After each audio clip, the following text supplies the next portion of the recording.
second landfall na ang bagyong Pipito sa Dipakulaw, Aurora. Kumuha na po tayo ng update mula kay Pag-asa Weather Specialist Rhea Torres. Magandang gabi po, Miss Rhea. Magandang gabi po sa ating mga taga-subaybay. Sa latest po sa binabantayan natin na si Super Typhoon Pipito. As of 4 p.m. po yung latest location niya ay nasa vicinity ng Nagtipunan, Quirino at nagtataglay pa rin po ito ng lakas ng hangin na 185 km per hour malapit sa gitna. May pagbugso na umaabot ng 305 km per hour at kumikilos po northwestward sa bilis na 25 km per hour. Dahil po sa patuloy na epekto nitong si Bagyong Pipito at may dalaw po siyang malalakas na hangin, ay nakataas pa rin po yung wind signal number 5 sa central portion ng Aurora, southern portion ng Quirino at southern portion ng Nueva Vizcaya, signal number 4 sa nalalabing bahagi ng Aurora at Nueva Vizcaya, gayon din sa Quirino, southern portion ng Ifugao, sa Benguet, southern portion ng Ilocos Sur, La Union, eastern portion ng Pangasinan at sa northern portion ng Nueva Ecija. Signal number 3 naman sa southern portion ng Isabela, sa nalalabing bahagi ng Ifugao, Mountain Province, southern portion ng Kalinga, southern portion ng Abra, sa nalalabing bahagi ng Ilocos Sur at Pangasinan, northern at eastern portions ng Tarlac, the rest of Nueva Ecija, northern portion ng Bulacan, sa hilangang bahagi ng Quezon kasama ang Pulilio Islands.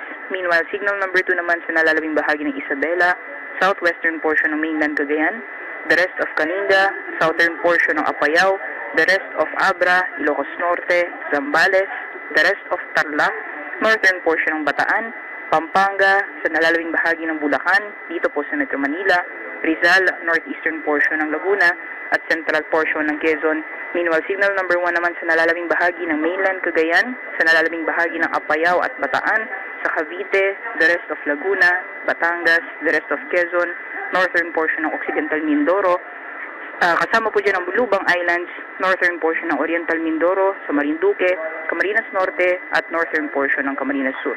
Sa mga nabanggit po natin ng mga lugar, especially po yung areas kung saan nakataas yung tropical cyclone wind signals number 3 hanggang 5, ay asahan po natin na mga susunod na oras ay patuloy pa rin mararanasan yung mapaminsalang hangin na dala po nitong si Bagyong Pipito. At pinag-iingat po yung ating mga kabayan sa mga posibilidad ng mga pagbaha at rin yung mga pagguho ng lupa dulot po ng epekto ng malalakas na pag-ulan, lalong-lalo po sa bahagi ng central at southern portion ng northern Luzon. Meanwhile, ayon naman po sa ating pagtaya patungkol din sa magiging pagkilos ni Bagyong Pipito sa mga susunod na oras, tuluyan po siyang babaybay dito po sa may bahagi ng mainland Luzon hanggang tuluyan po siyang lumabas ng ating possibly na lumabas po siya ng ating Philippine landmass ngayong gabi or bukas po ng madaling araw at tuluyan pong lalabas ng ating Philippine Air Responsibility bukas naman po ng umaga or hapon. Ngunit nakikita po natin dahil sa land interaction ay unti-unti pong hihina itong si Bagyong Pipito, ngunit mananatili po siyang nasa typhoon category, kaya babala pa rin po sa ating mga kabayan dahil inaasahan pa rin po yung malalakas na hangin magpapatuloy ngayong gabi hanggang bukas po ng umaga. At malaking bahagi pa rin po ng Luzon ay makakaranas po ng mapaminsalang hangin, pat na rin yung may mga pag-ulan dulot na epekto nitong bagyo. Yan lang po latest mula dito sa Pag-asa Weather Forecasting Center. Rhea Torres po. Magandang gabi. Ingat po tayong lahat. Maraming salamat, Pag-asa Weather Specialist Rhea Torres.